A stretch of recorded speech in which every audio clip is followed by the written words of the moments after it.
અને ભવિષ્યમાં પણ જે આસામમાં જે નેક્સ્ટ ગેમ થવાની છે એમાં પણ તમે ગુજરાત પોલીસનું નામ રોશન કરશો અને આનાથી વધારે મેડલ લઈને આવશો એવી આશા પણ રાખું છું.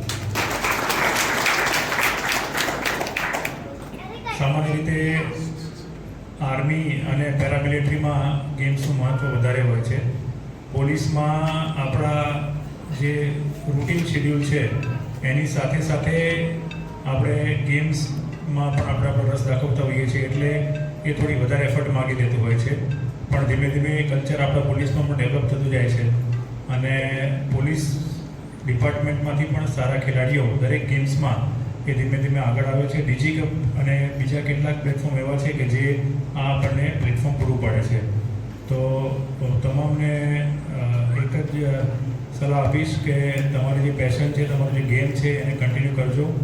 સાથે સાથે તમારા સિનિયરને રિક્વેસ્ટ કરી અને એ પ્રકારની ડ્યુટી મેનેજ કરી લેજો, જેથી તમારી ડ્યુટી પણ મેનેજ થાય અને સાથે સાથે તમારું ગેમ્સમાં જે તમારું જે ગોલ છે એ પણ તમે અચીવ કરી શકો.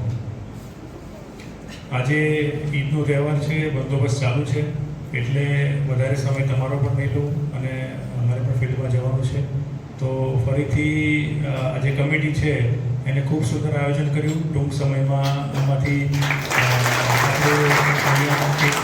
એકાદ ગેમ જ અવેલેબલ હતી, એટલે ખાસ કરીને જે સ્પોર્ટ્સ કોમ્પ્લેક્સના જેટલા અધિકારીઓ છે મનસુખભાઈ સહિતના અને જેટલા પણ કોચિસ છે અને જેટલા પણ જજ અહીંયા આવ્યા હતા એમનો તમામનો હું ખેડા પોલીસ વતી આભાર વ્યક્ત કરું છું. આજે ડીજીપી કપ 2026-27નું જે રેસલિંગ કસ્ટર છે જેમાં 4 ગેમનો સમાવેશ થાય છે, જેમાં કુસ્તી, બોડી બિલ્ડિંગ, બોક્સિંગ અને આર્મ રેસલિંગ.